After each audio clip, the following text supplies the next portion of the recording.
My pee-pee's in my hand. I've got some chapstick on and I'm ready to go to work, okay? Oh boy.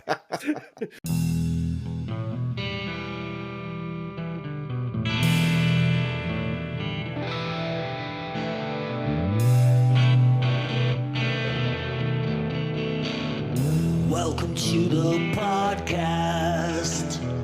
I hope you're gonna like it.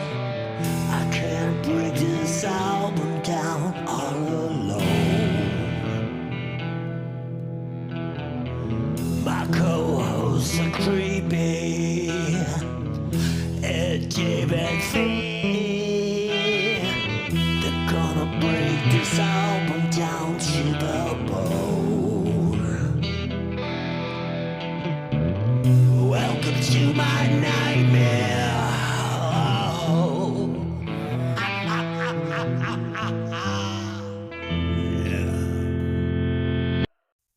Welcome to Breaking Vinyl. I'm your host, Des, a.k.a. Johnny.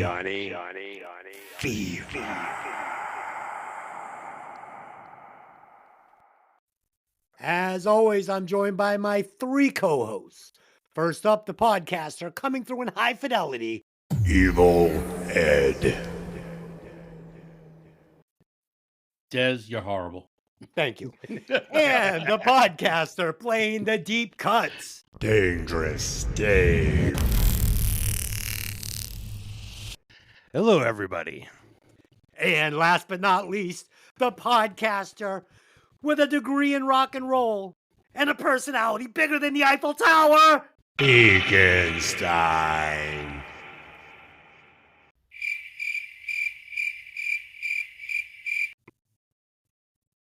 Hey, Okay. As always, the mission of this show is for us to introduce each other and you, the listeners, to albums and bands which you may never have heard of before, while also discussing the classics.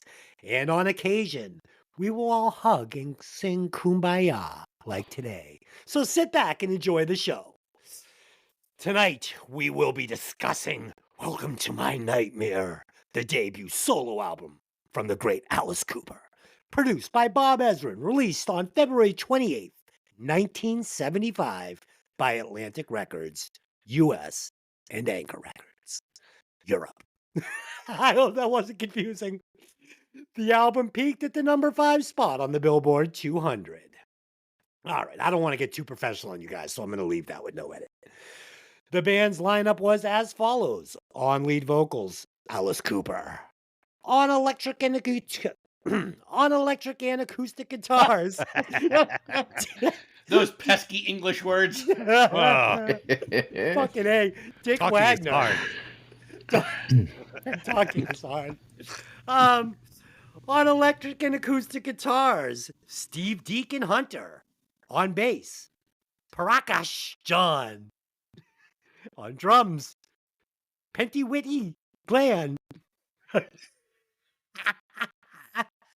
I'm doing this for fucking Seamus, okay? Okay. And Bob Ezrin on synthesizer, keyboards, vocals, and of course, he produced the album. Okay. Should I redo that or do you want to just leave that as is? I'll leave it up to the panel. I say leave Yeah, it. we can leave it in. Okay. Fucking amazing. Yeah. Okay. Got character. It has Definitely. something. Okay, let's do some opening facts on this one. I will get it started off. Fact number 1. This is Alice Cooper's first album. Fact number 2. Alice Cooper is a cool dude with a killer name. Okay, those are both facts. Dave, what do you got for facts on this album? Those are facts, all right. You guys seen a pattern here? Yeah. Yeah, this is a concept album. Played in sequence, the songs form a journey through the nightmares of a child named Stephen. Most of the band on this album are musicians stolen from Lou Reed's band. And also, the cover artwork was created by Drew Struzan, who would later achieve great fame for drawing classic movie posters for the Star Wars, Indiana Jones, and Back to the Future franchises, and more. This guy is a big deal. And he Oh. also did the cover art for this album. You're making me like this album even more. Holy shit. Those are some good facts. Yeah. Ed, what do you got on this one? All right. Does everyone know Alice Cooper's real name? That would be Vincent Damon Furnier. This isn't about necessarily Alice Cooper's solo, but it's about the original Alice Cooper band and how they came about. And I thought it was just such a cool story. In high school, Alice Cooper ran cross country. He really wanted to participate in his high school talent show and formed a group called Airwigs. Him and fellow members of the cross country team dressed up as the Beatles and did parodies of Beatles songs, but changed the lyrics to kind of mock and have it based around the cross country team. Only one person of that group could actually play an instrument, and they were just a huge hit. So they actually became a band and all learned how to play instruments. Sounds like every band I've been in. Right? It's basically how every band starts, right? You're at a junior high talent show going, oh man, I could totally rock this. Oh shit, that's funny. The image of Alice Cooper comes from a combination of movies watched by the band. One of them is Whatever Happened to Baby Jane, and that's because of the heavy eyeliner worn by Betty Davis, which I guess also comes from Betty Davis Eyes, that famous song. Mhm. Barbarella, because of a character in there, the Great Tyrant, who wears long black gloves with switchblades coming out of them, and a little bit of Emma Peel from the Avengers. Nice. Good Yeah. facts. Fee, what do you got on this one? Wow, not a lot. Okay. not Way to a bring it. lot. Coming in hot today. No. Holy shit. uh, Build up for this. I'm excited. No, I mean, I was along with looking at the earlier days because personally, one of my upcoming albums was going to be one of the original band's albums with Alice Cooper, because I heard a couple of those tunes on the radio recently, and I was like, wow, these are pretty good. I got to do a deeper dive into one of these earlier albums. So I guess there were 6 before Alice Cooper went solo. And that was just obviously, as Ed said, his stage name was Alice Cooper, and he just kind of stole that from the band, I guess, from the original band when he went out on his own. So, so personally, when I was listening to some of the earlier stuff, I enjoyed it thoroughly, and this was very different for me. So, Nice. Yeah, he actually legally changed his name to Alice Cooper to avoid copyright and ownership of the name lawsuits. Interesting. So, listeners, I hope you enjoyed the intro song today. We came together as a band. We're going to be the Breaking Vinyl House Band, and we will be offering up little snippets like this from time to time when we can. Figure we're musicians, so why not? Hope you enjoyed it. And that is assuming you heard it and it made it through the copyright infringements. Okay. So let's do a couple of opening thoughts on this one. I will get us started. So you guys will remember the lead paint eating story I told. So this is gonna take place at the same house around the same time, basically. So at about the age of 8 years old, I found this album in my grandfather's record collection in his house. And I found it because I thought the cover looked fucking cool. And I'm like, what is this?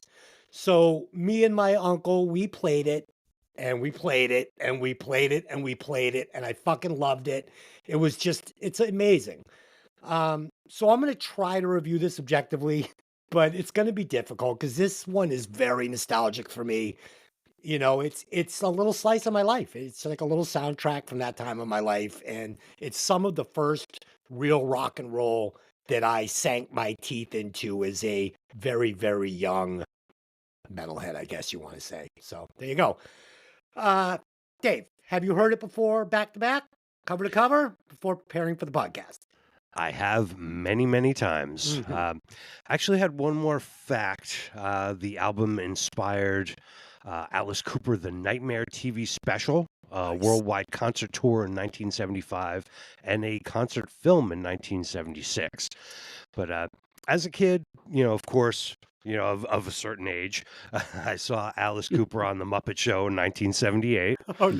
no. Oh yeah.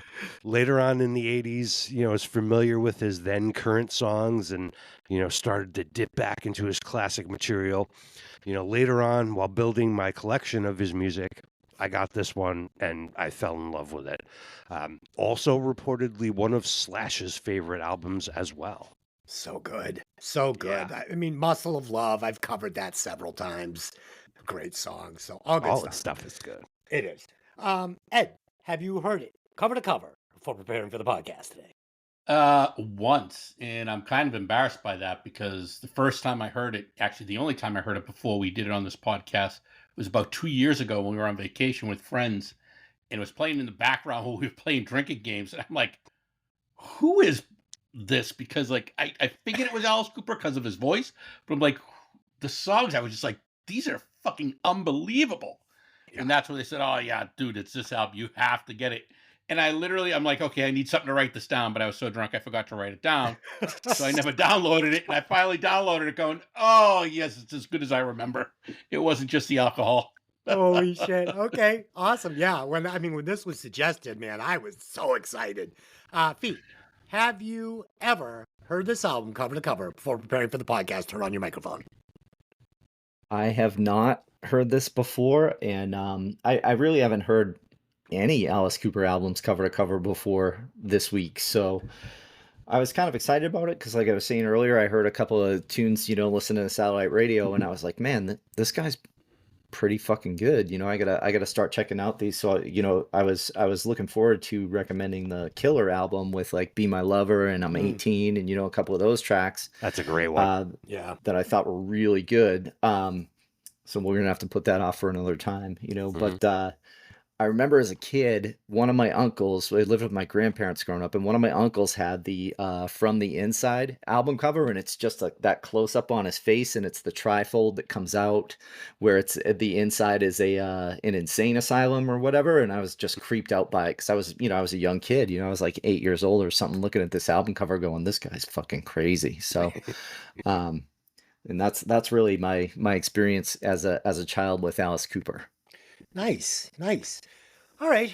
So let's break this one down and I'll get us started. Welcome to My Nightmare, opening track. Of course I love this song. It's fucking amazing. The intro is perfect. The simple guitar riff, it's mixed with these amazing lyrics. They're so dark. They're so stylistic. The bass on this song and the entire album is fucking over the rainbow good. Like, ridiculous. It's a winner. But I did notice something very interesting. At the 2:24 mark of the song, it briefly sounds like Gonna Fly Now by Bill Conti. You might recognize this from Rocky 3 where they're running on the beach, him and Apollo in the short shorts splashing around. It's like, dude, it's really close. And it's a strange choice to add this uplifting, inspirational piece of music to the song, especially at this point in this really dark song. But I loved it, and I love it in Bill Conti's version, and I love it in this version. So it's not dinging this song even a single bit for me. I fucking love this song. Dave, what do you got? All right. It is a perfect opener. Very dark and moody. Multi-layered instruments, a vocal mostly dry, right up the middle. He's talking right to you. This is lounge music from hell. Cool instrumental section in the middle. And if you listen to just the bass, he gets really wild in the song. He's doing some crazy shit in there. The video, if you watch the video, is kind of wacky, but it's pretty entertaining. Really not much song to it. There's a lot of instrumental, but that's okay. This is great. Really, really good. Ed, talk about it. With your mic on. Unmute the mic. Motherfucker. This fucking show, man. I love it. Professional podcasting. Yeah, I was eating a piece of candy. Getting in the Halloween mood. Oh, God. So yeah, I mean, just it is the perfect opening for what you're about to listen to. It's so haunting, and the use of empty space with the whispered vocals, I just thought was brilliant. And then the band kicks in, and you're like, this is a total funk, almost psychedelic groove. I really wasn't expecting it. And of course, that amazing bass line is none other than Tony Levin on this song. Wow. He played the bass for this and Escape. Oh shit. And Tony Levin is just, wow. He's like one of the all time greatest bass players ever. The horns and keyboards, just the layered with the wah guitar, like that's in the background, and we can listen to it in the headphones. Like, just you throw that in with the rest of the band, and it's so full, but nothing overpowers. It's just it set a Yeah. great tone. I was so excited after listening to this, going, okay, I'm in for a ride. Can't wait. So if you guys have been listening to the podcast, you know that I love horns. So of course I love this album because it's just covered with brass and it's all good brass. And Ed, I mean you said it right. This guitar player, so if you look at this fucking album like from a broad view, you're not overwhelmed by this guitar player. You're not going to be like, wow, this guy is, fucking. But when you listen to it through the headphones, he's playing some loose riffs and some like wristy, strummy stuff that I couldn't play. Like really, really next level rhythm guitar. Super good. Wow. Loved it. Fee, talk about it. Yeah, I really enjoyed this song. My first note on this was like, wow, this guy's like the Willy Wonka of music, you Yep. know? That's a great It's description. Nailed it. Got it. different. And I really like right from the start when he comes in from that whisper into his like full voice, I really enjoyed that. I was like, man, he has a great fucking voice too. Like this is good. This was a playlist song for me. I enjoyed it thoroughly. So I wanted to run this around the table because we've done a few of these bands recently where you get this singer that definitely is not technically a good singer. I mean, that's Alice Cooper. Let's be honest. He's not a great Oh, singer. yeah. Not a great Nope. singer. But so much stylistic like he really you just know it's Alice Cooper. Like you could never fool me with a track and I'd be like, "Oh, is that Alice?" Like, it's Alice Cooper. I know it's Alice Cooper. So, did it become a problem for any of you because he's very polarizing. Most people either love Alice Cooper or don't love Alice Cooper. There's not a lot of in the middle. For me, Alice Cooper all day, every day, the whole album, no problem. Fee, is it going to be a problem for you? The only thing that's a problem for me really is when he gets into the child's voice later in the album. Oh, it's Other awesome. Yeah, okay. oh, That's I okay. wanted to cut my fucking head off when I I love heard it. that shit. But That's the goal. That's yeah, yeah, all right, well, exactly. fair enough. Well done, then. Ed, Yeah. what do you think? So like my first introduction to Alice was like Poison, and I hated his voice in that song in the '80s stuff. I'm like, okay, you know what? He just can't sing. This shit all day, all night. His voice is fantastic. Yeah, For and I'm this. so glad I asked this question because you're 100% right. And this kind of goes back to the Mick Mars thing. You take a guy out of his element, a 70s musician, you throw him into a ring with a bunch of young guns that are fucking doing next level shit, and it doesn't work. And he's not an 80s glam singer, and Mick was not a shredder. Doesn't mean these guys aren't amazing at what they do best. Dave, talk about Alice Cooper's voice quickly. Oh yeah, Alice Cooper's voice is fantastic. I actually met Alice Cooper one time at Spooky World in Massachusetts. Talk about that. Oh yeah, he used to make yearly visits to Spooky World, the haunted attraction there, and I think it was 97 maybe, Holy shit. somewhere around there. And you get in line and you go up there and you go meet him, and I asked him for a job. Oh I shit. was like, you need any guitar players? It's like, I got so many guitar players. Don't worry about it, kid. You know? Oh shit, that's fucking And great. I was a little let down, but he was very, very cool. Okay, so your story triggers a story for me. I know a guy named, maybe I shouldn't say his name, but I don't think it really matters, but whatever. So he went on the haunted hayride at Spooky World and something went awry and he somehow was ejected from it, and it ran over his midsection and crushed his hips. And he got a Oh. huge loss settlement, huge money. And yeah, great guy, super cool. But I just thought that was a weird story, like very. Yeah. How do you get under the hayride truck? Listen, Right. it was something happened, and he was crushed at the hips by Wow. this thing. It's a true story. That's real That's horror funny. right there. I have a welcome to meeting Alice Cooper story, but I'm going to save it for later. Okay. All right. Super corny. Well, you bring it up when you'd like to. Track 2 is Devil's Food. Oh boy, guys, it's another winner for me. I love the intro, and the verse of this song for me definitely influenced the Kiss song God of Thunder. Listen to it. It's like, come on. Gene ripped this off. This is God of Thunder, only way before God of Thunder. I love the chorus in this. So good. Maybe a touch too much flanger on this song and the entire album, but it's okay. I'm not dinging it. It's 1975. They were going for it. They were swinging for the fences, and I'm fine. Love Vincent Price. And it made me wonder what Ed would think, because I know Ed hates talking on music. So I thought to myself, is Ed gonna like this or is Ed gonna hate this? We'll get to it when we get to it. Dave, what do you got? Yeah. Fucking evil riff. And then the key changes. The flanger on the whole mix is kind of a lot, but it's so cool. And here comes Vincent Price.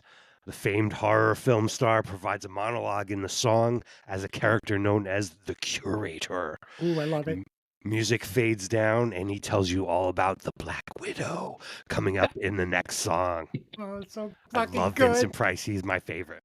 Yeah, and you know what? It's just this album it's setting up so many other bands to do similar things.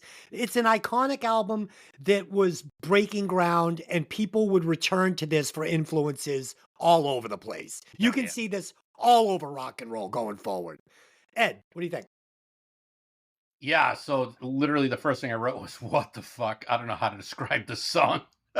It's a huge, I just had this huge Zappa feel from it. You know, I don't know why, just maybe the way the music went. I loved the key change in it. The song going into the story strangely worked on such an unexpected level. It left me wanting more. I just wanted to hear more. You're right, Des. Normally that stuff drives me up a wall, but it works throughout this album. But I think it's because it's a concept album and it's telling a story, and this story is so friggin' good.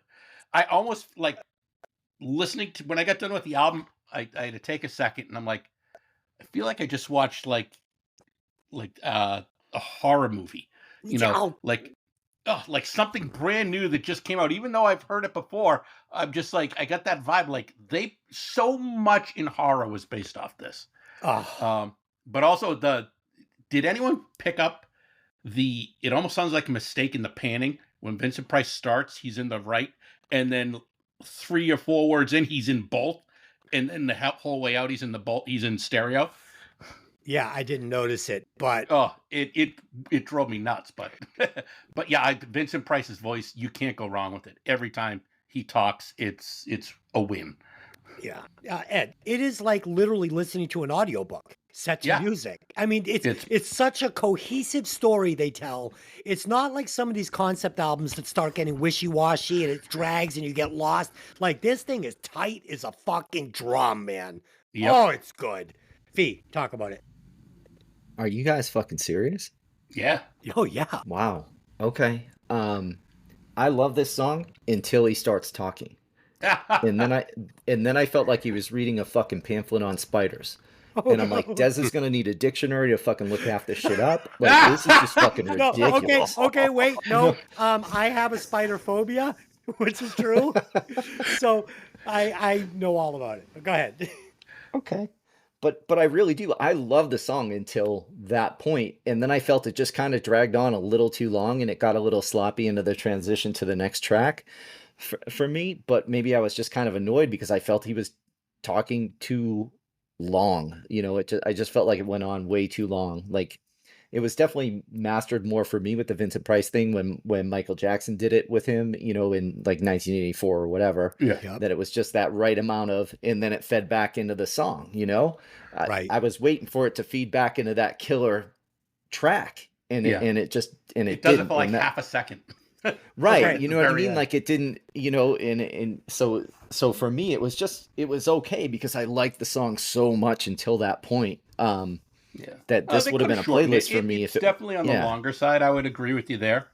Yeah. But I don't know. It's Vincent Price, and his voice just sparked so many memories of watching scary movies when I was younger. So I don't want to tip definitely. my hand to the end of this and why I love this and why it's going to score so high. But if this album was just made of individual tracks, right, and you were trying to listen to it in individual tracks, it's not even close to as good. What makes it work is that they don't go back into it and that they let it fade and drift into these next parts of the story. And that's what saves this album, in my opinion, and what's the charm of this album is, in my opinion.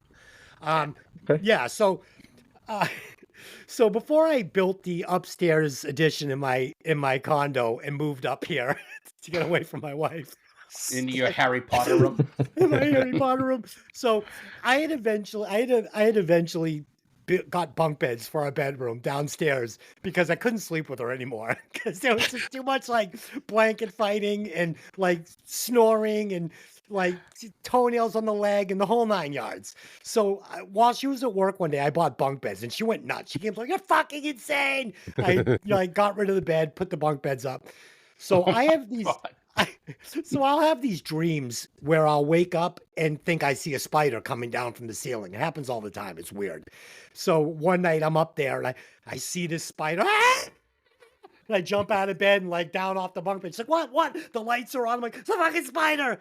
So this happened. There was no spider. And again, just the other night, I'm upstairs laying on my couch. I fall asleep watching TV. I wake up. I see a spider coming down the wall right at me. I jump off the couch. I freak out. There's no spider. So welcome to my nightmare. Okay, story time is over there. Track 3, The Black Widow.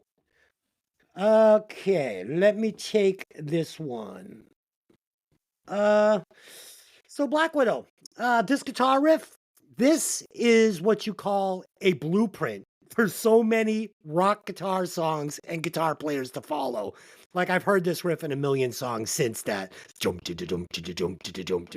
I mean? It's Yeah. like, it's awesome. But you got to remember, it's one of the first guys to do it. So it's just perfect.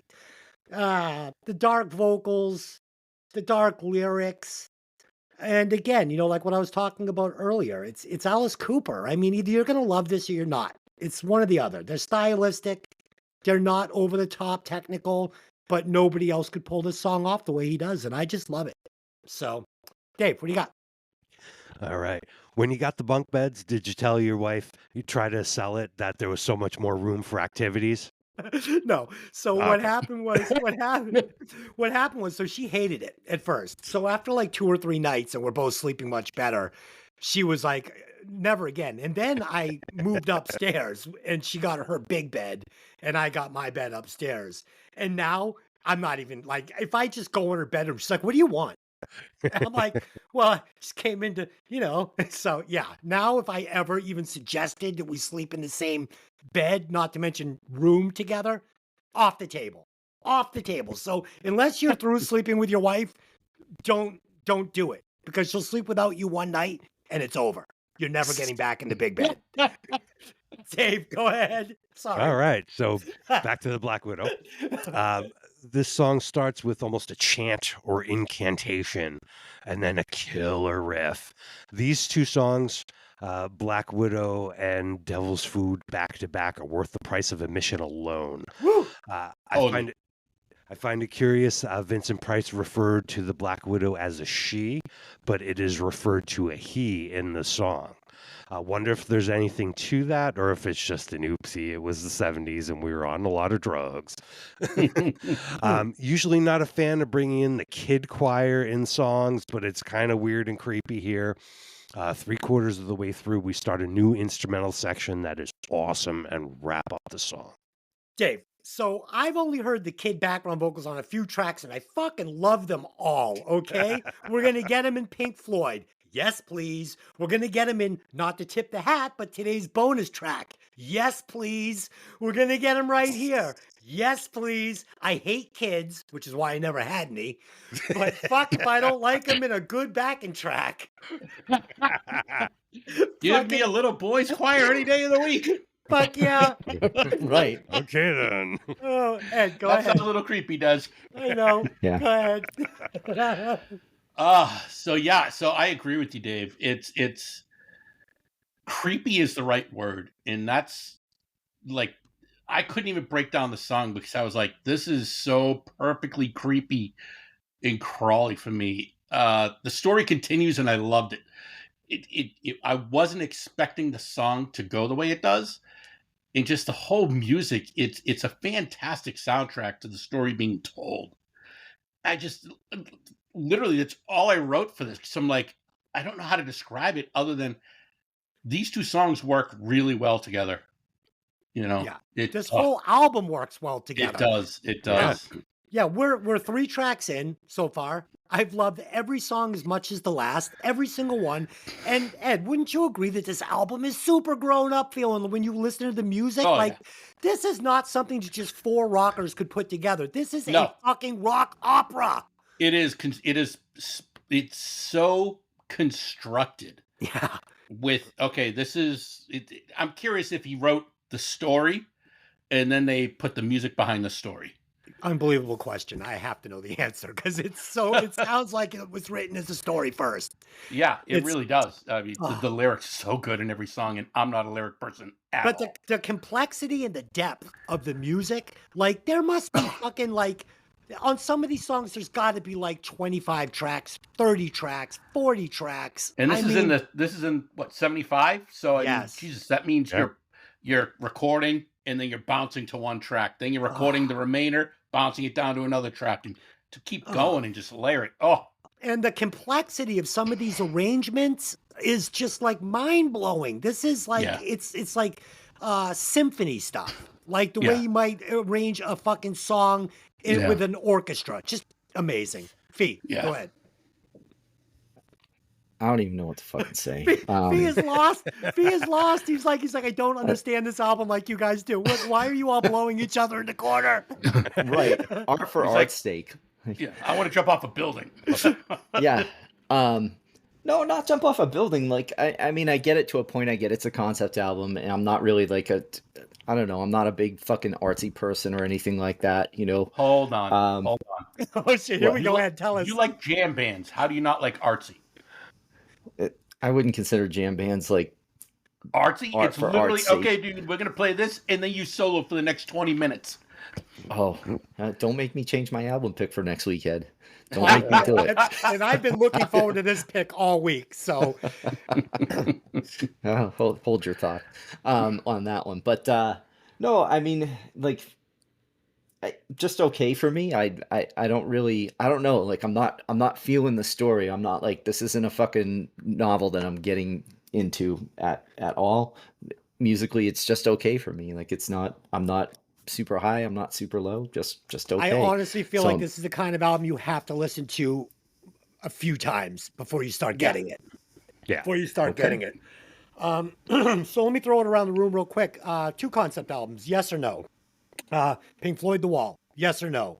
Dave. Yes. Oh, Ed. sorry. Yes. Fee. Yes.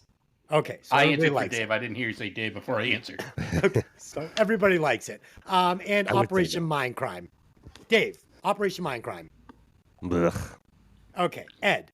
Yes. Hell yes. Fee. No. And Ed, I hate to say it, we're going to agree. Fuck yeah, Operation Mindcrime. Operation Mindcrime is so good. It's fucking incredible. And And it's not all like those other songs music. work as a story and individually. Yes, and it's just so fucking good. Like, I don't know Oh. why I like it as much as I do, but It's because it's about a corrupt nun. It's so Well, good. look, It's just as- musically, it kicks ass too. Yeah. Musically, it's good, but as a story, I don't get it. I don't know. I'm not seeing it, but that's just me. Okay. Yeah. Let's keep rolling then. Track 4, Some Folks. Okay, so I love the intro piano on this track. And the choice to have Alice Cooper's voice, and I think one of you guys already alluded to this, bone dry and up the middle over this piano. Oh, it's so good. And the choice to do that makes this chorus pop and sound fucking gigantic. And that's like just smart production. They knew what they were doing. It really worked. And then, of course, we're going to get this amazing horn section and this unbelievably melodic guitar. It's fucking perfect. I love it. Dave, go ahead. Some folks. Okay, here's a little Broadway cabaret. Alice sounds a little tipsy here. I love it. Did he say some folks crave a blue lady? Sounds like some Beetlejuice shit to me.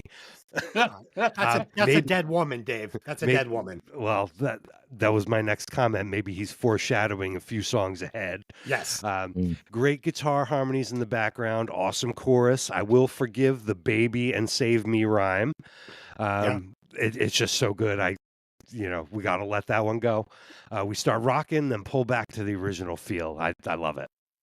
So do I. Ed, what do you got? Some folks. Yeah, Dave, I'm with you. Literally, I wrote, this is a musical and I love it. I want to see the Broadway version of this album Oh yeah. just because of this song. The song reminds me of the Rocky Horror Picture Show. I literally had I had to look it up. I'm like, was this song actually in that? Because it has that vibe where it's freaky, not scary, not happy. You're just like, what the fuck is happening? But the bass line, again, it fucking kills. Just the bass throughout this whole album is so good. Yeah. This song makes you realize the genius of Alice Cooper, in my opinion. I mean, who pulls off a musical? Literally, let me, write a musical and everything that is all showy about it, throw it in this dark album and have people go, dude, the fucking song rocks. It's I would say, like, he literally wrote a musical, and in my opinion, this album is probably a top 25 album ever written. I fucking couldn't agree more, Fee. So I have to say, when you said Willy Wonka, so this album, you put the needle in the groove and you're walking through the front door of the chocolate factory. Get ready. It's going to be dark. It's going to be circus. It's going to be freakish. You're getting everything. You're tasting everything. Go ahead. Tell me about your journey through the chocolate factory. At this point, I'm just picturing Alice Cooper fucking face fucking the three of you, pumping hot loads of jizz down your fucking throats. Because I don't know, man. Like, what the like, my first note on this is bad Willy Wonka. Bad, bad Willy Wonka. There Like, is no bad Willy Wonka, Fee. No such thing. And conversely, Dave, like, if it weren't for the baby save me rhyme in there, I wouldn't have liked this song at all. Like, I would have fucking hated it. Would have fucking hated it. I love it. Oh, I man. love it. That's why we do Wow. this podcast. But the guitar stuff at the end, like the solo and then on the way out, I thought that was really good. I thought that was really, really good. But Oh, yeah, boy. but other than that, you guys, oh man, slobbering all over Alice. Crazy. Gladly, Okay. any day. Well, Yeah. the slobbering is about to get really bad here. Like my pee-pee's in my hand. I've got some chapstick on and I'm ready to go to work, okay? Oh boy. Track number 5, Only Women Bleed.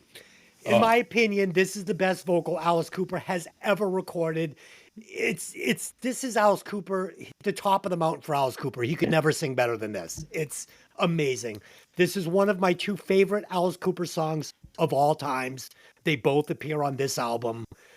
Woo! I have chills. The lyrics are so genuine and feel so real to me. It's unreal. And all I can say is, I'm so glad Axl Rose never covered it with Guns N' Roses. Now, I want to say this. I'm only glad because, one, it would have been fucking amazing, but I would have heard this song a zillion times because it would have been like a #1 hit for Guns N' Roses. I can hear Axl Rose singing this And I'm just glad he didn't, because it didn't wear the song out like Knocking on Heaven's Door. You know what I mean? But wow, Only Women Bleed. Fuck. 110-watt song. Dave, go. This is a rewrite of a song from Dick Wagner, the guitar player. His song from a band he was in back in the 60s was rewritten by him and Alice Cooper for this album. It's a beautiful song. It's been covered by other lady artists such as Etta James, Tina Turner, and Lita Ford. Details the plight of an abused wife in a pre-women's lib era, in a time this was just kind of coming into the general conversation of just sort of issues that were happening. From a social perspective, very progressive as a reflection of the times. The single was titled Only Women, and they omitted the word bleed because the man didn't want that talked about in public. Musically beautiful song. Yeah, really good. Ed. Yeah. Yeah, it's an understatement, Dave. It is absolutely gorgeous song. I've heard the song before, and every time it never disappoints. I don't think it's ever come on and I said, yeah, not in the mood. It's just, so good. Another great bass line. Again, the storytelling and vocal delivery from Alice is second to none. This album just, it makes you go, fucking A. At this point, in I'm going to repeat exactly what you said, and I wrote it down when I was doing my notes. At this point of the album, I can only say everyone has to listen to this album at least 3 to 4 times to fully appreciate how amazing these songs are. The details in the story are just wow. It is amazing. Fee, go ahead. I did listen to this album 3 or 4 times, and I still don't fucking get it. But It's either way, okay. this song's really good. Looks like college failed you, Fee. Yeah, okay. But no, Dave, I'm glad you did a deep dive on this one too, because I had to, because when I was listening at first, I'm like, oh great, a song about fucking spousal abuse, like this is awesome. And then when I looked at it, I was like, yeah, no, I mean it's good for the story. It's a little different for the album. Like this is kind of like horror show into like normal life back into horror show for me. But the one thing that that David mentioned that I found hilarious in my deep dive was that it wasn't just Tina Turner, it was Ike and Tina that did this song, did a cover of this. Yeah. Oh shit! Seriously? A little ironic. Yeah. Oh no! Okay. Wow. But overall, playlist song for me. I do enjoy this song. It was really good.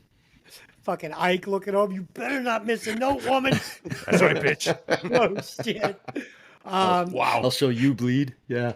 Sophie, let me say this though. If we let 10 people listen to this album, I'll bet 5 of them would feel exactly like you do, and 5 would probably feel exactly like Ed, Dave, and I do.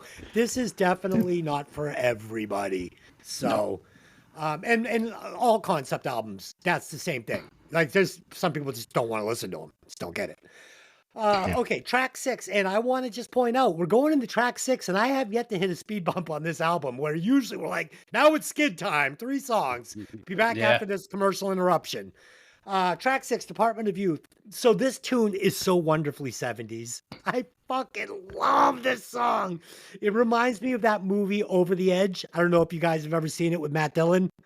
Like, it just reminds me of that. It reminds me of being a young kid with a comb in my back pocket, or with the gym socks with the bright stripes on it pulled up to my knees and like my half shirt. Like, it just reminds me of 1977. It's so good. It's so cheap trick. It's so just everything I love about the 70s. We get some great guitar work, great drum beats, and I really love the backing vocals in this.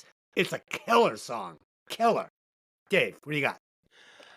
That was my first comment. Killer track. Killer. Classic Alice Cooper song. Just listen to it. Cool middle section. 3/4 of the way through the song, they bust out, they change up the chorus. Just, we're the Department of Youth. We got the power. I mean, that's good. so fucking cool. I love in the fade out, they shout out Donny Osmond, sort of the squeaky clean anti-Alice Cooper, is sort of a joke. That's really like a nice Easter egg if you listen to it. It's so good. It's so good. Oh fuck, Ed, go ahead.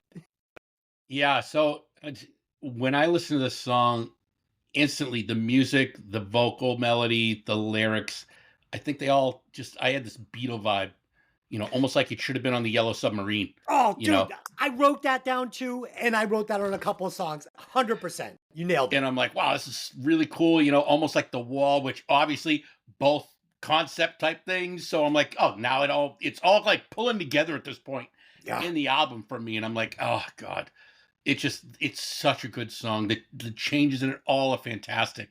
And I guess this is kind of as good a time as any because Department of Youth, I've met a lot of like you run into famous people here and there. And I've had my fair share of run-ins. And the only time I've ever fanboyed was when I met Alice Cooper, which was just this past summer. He Oh, was you in sent us the town. picture. You sent us the Yeah, I pictures. sent the picture. Yeah. It was I'm literally running after him like I'm some little girl chasing Taylor Swift through a mall because we were at an outdoor mall and I'm like, I think that was Alice Cooper that just walked by. And my wife's like, what? I'm like, yeah, that was Alice Cooper. Oh And shit. she's like, no, and literally I just took off running. She goes, where are you going? Oh, I waited for him outside of I think it's Tell us called the store.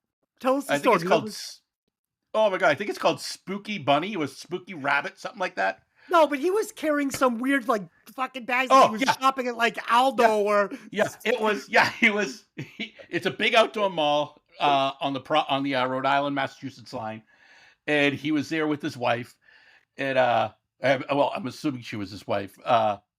And oh my god, I'm like, literally, he he didn't look like a nana, but the way he's carrying the bags and Yeah. like he's being the ultimate gentleman. He's carrying all the bags for his wife, so he looks like he's got an Aldo bag and like probably a Gucci and like whatever else they were shopping. I'm like, that's why it took me a second. I'm like, wait, was that Alice Cooper? Because Yeah. I mean, I saw this older person. He's not a tall guy, and just walking by me, and I'm like, was that Nana or no? It was Alice. And when Yeah. he came out, I literally there's no one. It's like a Wednesday at like noon at this outdoor mall, and there's no one there at this point. And he comes out, and I whisper, "Excuse me, are you Alice Cooper?" Like I'm gonna alarm the world, And there's no one as far as I could see. And he goes, "Yeah, I am." And I go, "Holy shit!" I'm like, "Can I get a picture with you?" He's like, "Yeah, of course." Right. So he looks at me, and right before the picture takes, he goes, "So my disguise didn't work."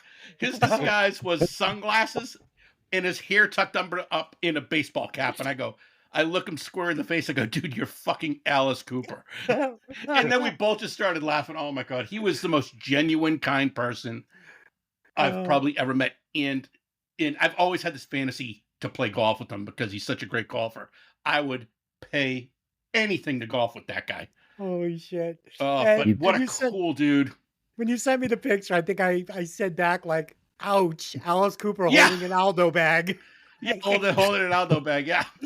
Oh god. All right. But he is such a wholesome human. Love yeah, it. that's awesome. Feet, what do you got on this one? More like you give anything to swing his club, Ed. Yeah, everyone's gonna swing out. Not to ruin all Club. that. Swing it.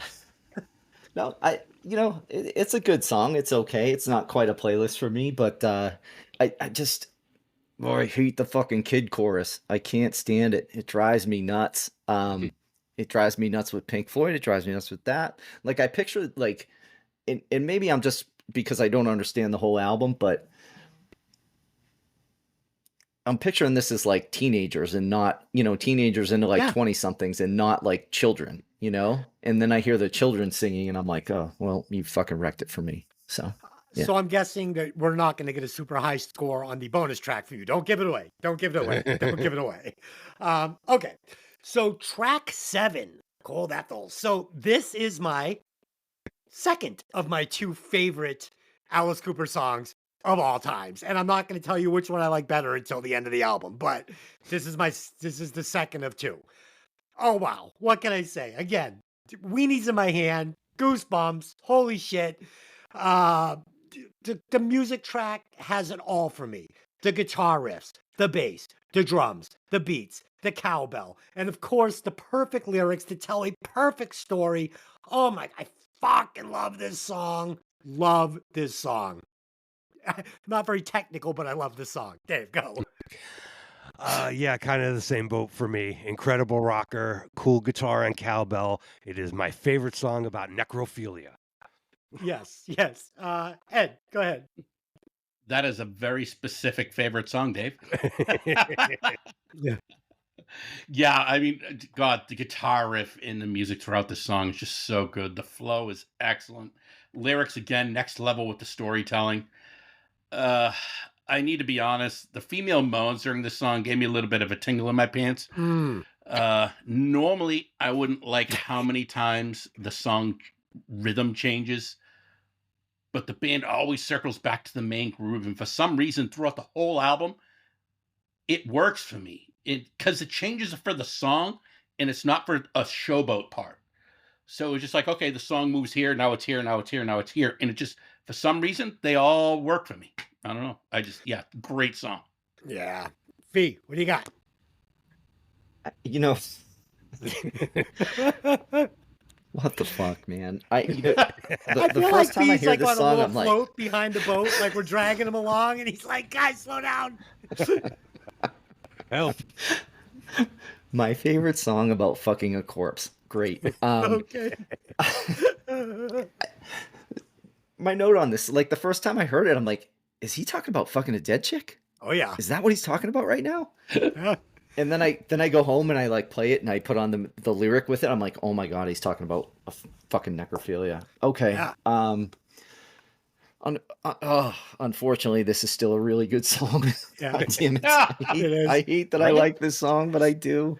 Damn it. Yeah, I'll just go with it on this. I like this song.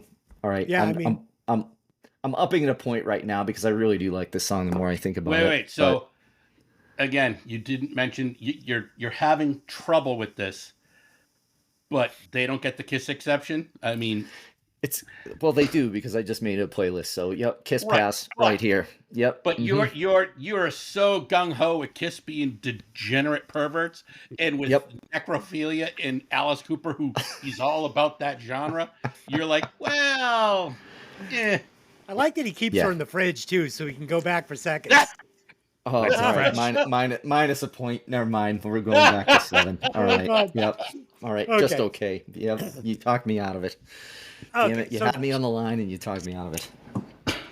8 years ago, track 8. Still haven't hit a road bump in this fucking album. So, okay, guys. Do I love this spooky track? Do I love this spooky track? It is so good, and it keeps his concept album right on track. And guys, did you really listen to what he's saying in this track? The words?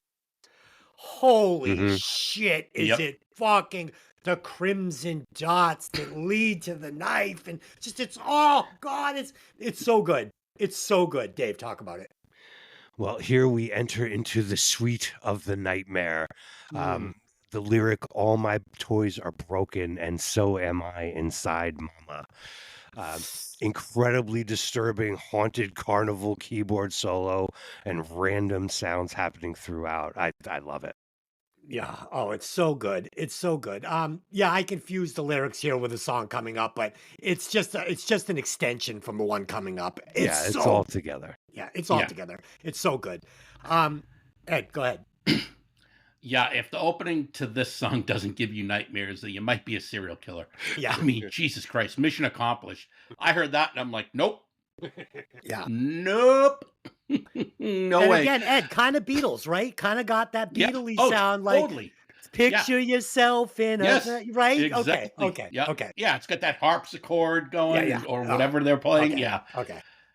Everything about this song scares the shit out of me, and I love it.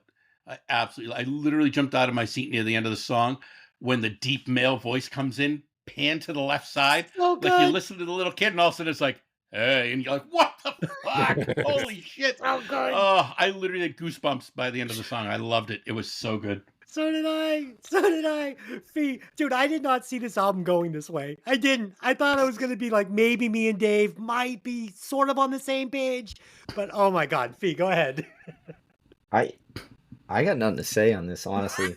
This is fucking garbage. What? More bad Okay. Willy Wonka carnival music. This is Dude, terrible. I told you already. There's no bad Willy Wonka. Stop saying that. Well, there is today. Oh, This shit. is Did terrible. you like Willy? Dude, did you like This is Willy a- Wonka and the Chocolate Factory? This is a 3-song skid. This is fucking awful. There's no skid. Did you like Willy Wonka and the Chocolate Factory, the movie? Yeah. The Yeah, original? I do. Which Yeah. one did you like better, the original or Johnny Depp? Original. Yeah, me too. Ed, original or Johnny Depp? Original. Dave, original or Johnny Depp? Yeah, original. Okay, so it's all original. Oh yeah. Okay, so rolling on to track 9, Steven. So I had one knock on this that I had written originally in my notes, but then after going back and listening again this morning, I took it off. There's no knock on it.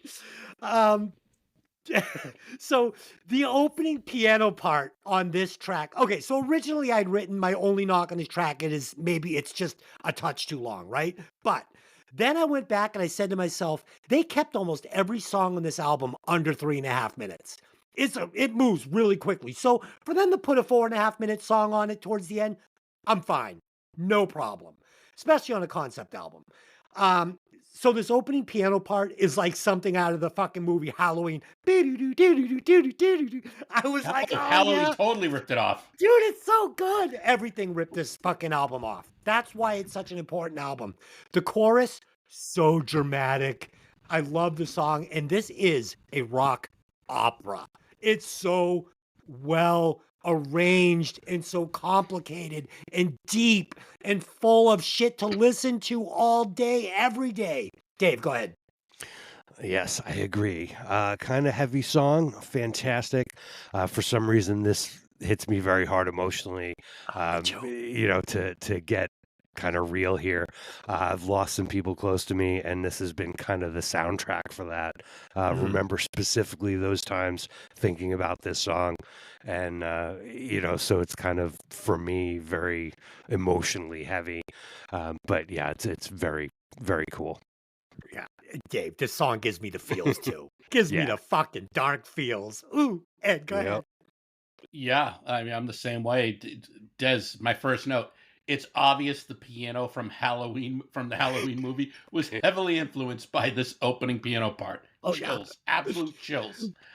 I think I'm traumatized at this point listening to the album. The piano Yeah. work is great. When the music kicks in at the chorus, it's just like, wow, it's so powerful and emotional, I think.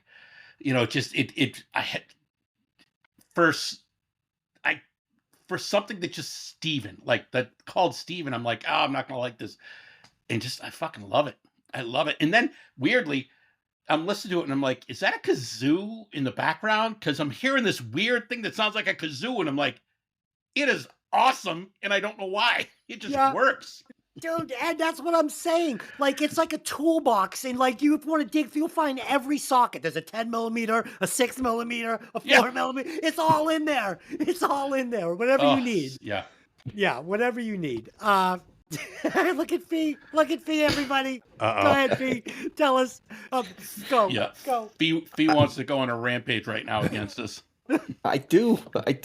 Fuck. I almost feel bad for ripping this song after Dave's, heartwarming fucking story, but But I'm but gonna.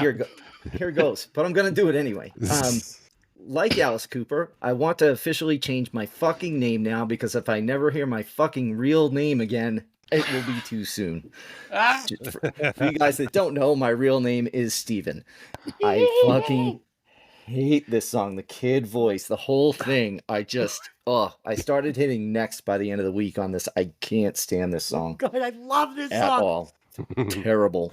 Oh, what's Absolutely funny terrible. about this is the kind of chorus that normally I would hate. It's almost like it's like a one-word chorus. It's a Yeah. name. But for some reason, man, no way. Yep. The melody, the dramaticness of it, just like Dave said, it's just it's it causes you to feel a certain way, and it's very uncomfortable, and it's very It sure effective for does. this album. Hmm. I meant that in a good way, Pete. Okay, so Okay. track 10, The Awakening. Oh my God, guys. So this intro is right out of the movie Saw. So if this was like in the movie Saw now, today, it would be just as effective as it was in 1975. This is horror rock at its best. Now, this is where we get the lyrics that I was talking about the crimson blood drops that lead to the knife, and oh my God, dude, this is amazing. This is a horror audiobook set to the creepiest music ever recorded. It gives me wood. I love this. Dave, go ahead. Yeah, this is the final of the great 3-song portion of the album, written by Alice Cooper, Dick Wagner, and Bob Ezrin. They did a great job with this. Kind of trails off. I feel like they could have made it a little bit longer, but yeah, it's really good. Oh, so Dave, your only criticism is you wish there was more of it. Yes. Dude, and but you know what I really love about it? Because today I really broke down the words, like actually what he's saying. And he is just describing a short scene in a movie perfectly. Like you can visualize it perfectly. Oh God. And he's disguising it. So you don't realize it unless you're really listening to what he's saying. Ed, go ahead. All right. So at this point in the story, it's perfect. Think about it. Welcome to My Nightmare, Devil's Food, The Black Widow, Some Folks, Only Women Bleed, Department of Youth, Cold Ethel, Oh. Years Ago, Uh, Stephen, and Now You're Awakened.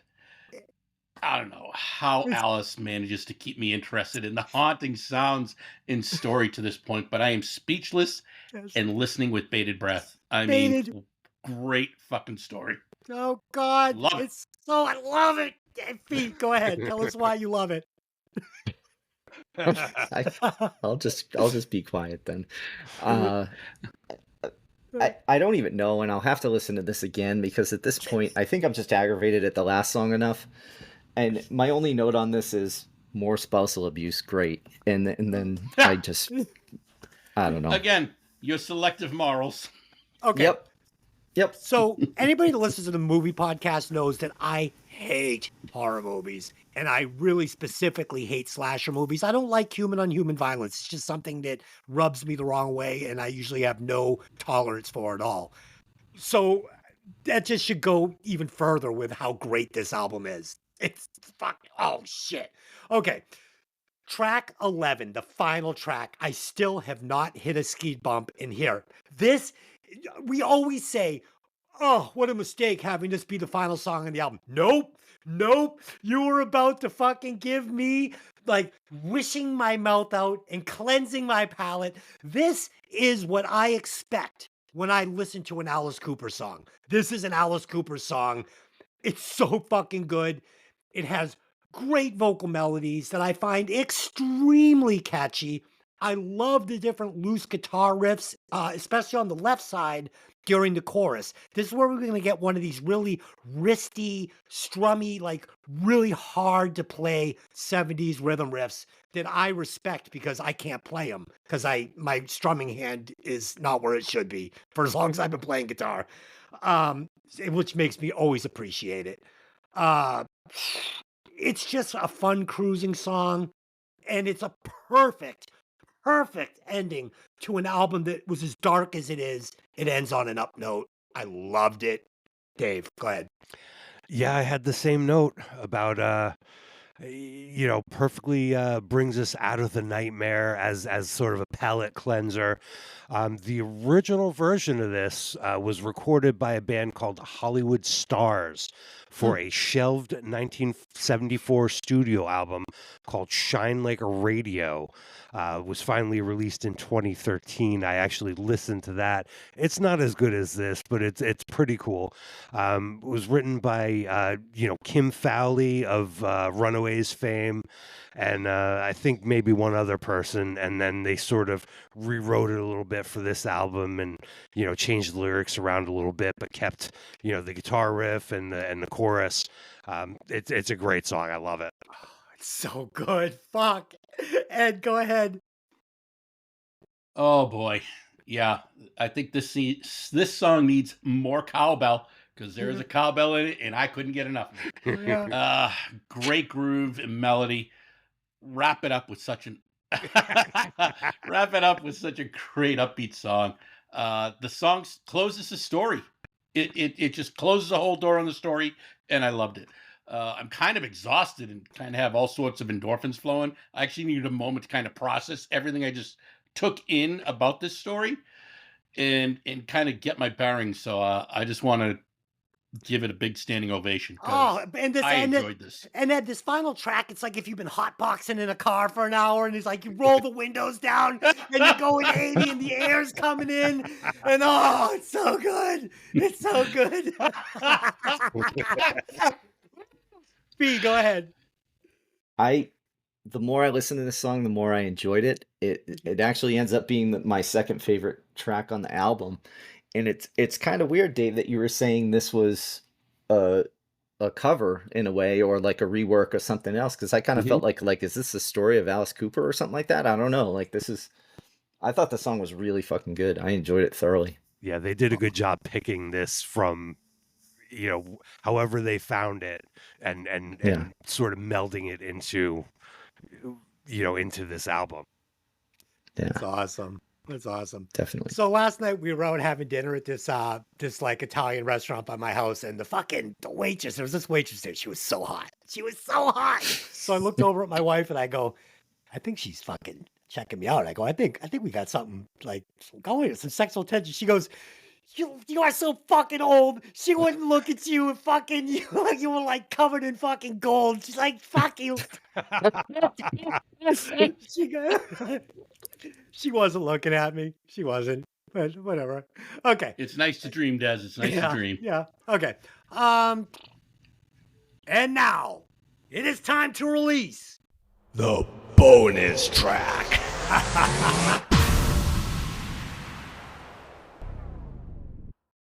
Okay. This week's bonus track was requested by one Lisa McCuster from Linfield, Mass. She is definitely a goth queen. She writes, guys, love the show, especially Dave, and his interesting facts. I'd love to hear you guys review Cry Little Sister, theme from The Lost Boys by Gerald McMahon from The Lost Boys original motion picture soundtrack. Dave, I have a feeling that she thinks you're the best in the podcast for reasons that the listeners don't need to know. Okay. So She might be biased. she might be slightly biased. Okay. But I must say, Lisa's an awesome chick, super cool, unbelievable. So thanks, Lisa. Thanks for writing in. We appreciate it. So how can I separate this iconically perfect 80s song from the perfectly iconic 80s movie, The Lost Boys? I can't. And how can I objectively review a song that is woven into my memories like this one is? Again, I can't, but I'll do my best. The music track, super dramatic, and the vocals hit me in all the right ways. From the different catchy melodies to the iconic children background. Oh, God. And the big spooky organ. Yeah, this one's pushing. I mean, I know this is too high. I know it's not. It's 89.9. It's fucking 89.9 iconic watts of 80s glory, covered in purple leather with a man with a mullet. Nice. Yeah, that's what it is. And it's not. It's like a 60, but it's 89.9. Dave, go ahead. All right, this is immediately spooky. A lot of 80s synth sounds going on. I like that the lyrics are kind of obscure and a little mysterious. It's not, it's not just, hey, we're the Lost Boys and we wear leather and hang out at the beach, but it's kind of, a little more ethereal than that. Not so sure about the Dracula organ in the middle. That seems a little too on the nose. I love it. Great chorus, though. I love it. This song has been covered by a bunch of people, including LA Guns, which Phil Lewis does a fantastic job singing this. They are the Hollywood Vampires. Even Corey Feldman himself has covered this song. If you go on YouTube, you can see that. It's, I've watched of it a course, million it's times. very special. It is a million times. Anything he does is worth the watch. Listen, the Yeah. man is a showman. You can't say he's not. That's He right. definitely is. My score is 77. 77. I mean, Corey can't sing for shit, but God, does he know how to fucking put on a train wreck of a show? Ed, go ahead. What'd you say your score was? Sorry, Dave. 77. 77. All right. So yeah, very cool, dark opening. I forgot how much I love the song. So thank you to, was it Lisa picked it? Yes. Yeah. Because honestly, this is one of those songs. Who buys the fucking Lost Boys soundtrack? No one. But this song, so good. I forgot how much I really, really, really like this song. However, it's a good song for the movie. And unfortunately, I just gave it a 65 watts. Okay, fair enough. And Fee, have you ever heard this song before the podcast or no? Thankfully, no. Really? You've Yeah. never heard this? I can't say with any. You didn't see the Lost Boys? I've seen The Lost Boys, but it Then didn't you heard the stick with song. me. Yeah, I then didn't recognize then- it though, then- so yeah. Yeah. No, I am not a fan of the style. Just it's not really for me. I gave it an even 50. I just didn't. I don't know. It was just okay. Just okay. I'm glad I went a little heavy then. Okay. Yeah. Ed, will you combine those scores for us, please? All right. So the total watt score for Cry Little Sister from the Lost Boys is pushing 70.47 watts. Awesome. And Dave, will you please tell us where that lands it on the Breaking Vinyl Wall of Fame? All right, that puts it at, looks like about number 6. Under Asia's Time Again and over the Throbs Underground. This songwriter is kind of an underrated guy. He's done a few things, including, I think he wrote at least one song for the with Kiss on the Unmasked album. He's done a couple things here and there, but you don't really hear too much about him. But he's pretty cool. Nice. Fun fact, Lisa actually probably has more tattoos than me, and they're all good tattoos, unlike mine. So there you go.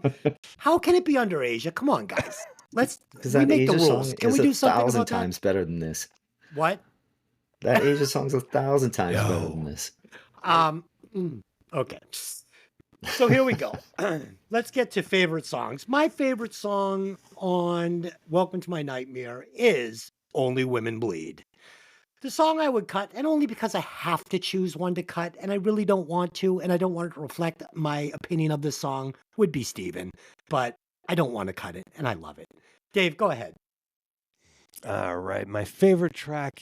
I'm having a hard time choosing. They're all so good.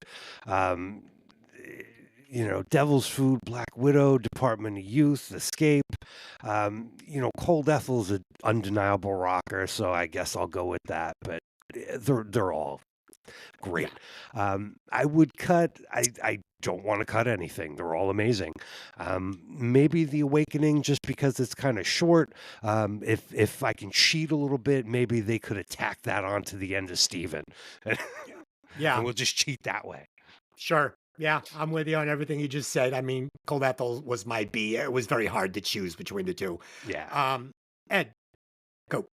Yeah, I agree with both of you. It was a tough choice between Every Woman Bleeds and Cold Ethel, but I went with Cold Ethel as my favorite track. Honestly, yeah, this is the hardest time I've ever had to figure out what track to cut because I couldn't pick one. So I looked at what song would affect the story the least, and that's what I went with. And I went with Devil's Food, Nice. and that's the only reason. I think it would affect the story the least. Yeah, well, there you go. Yeah, Dave, the one that you picked to cut, those are my favorite lyrics on the whole album because they're just so clever. Yeah. Fee, which 7 songs are you going to cut off this album, and which one do you like?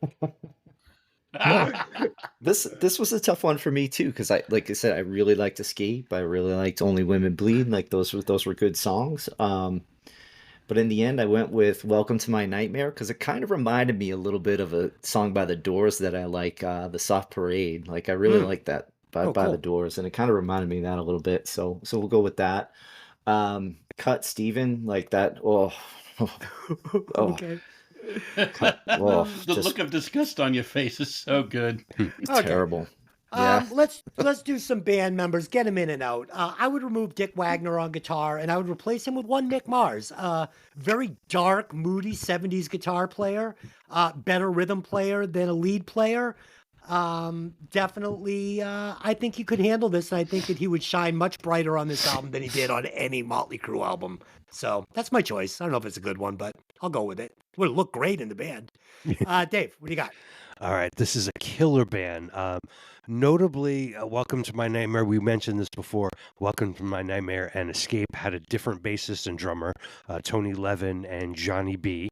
I wouldn't want to change anything, but to try something completely different, we can change drummers for this album to a guy who would play the same year on Toys in the Attic.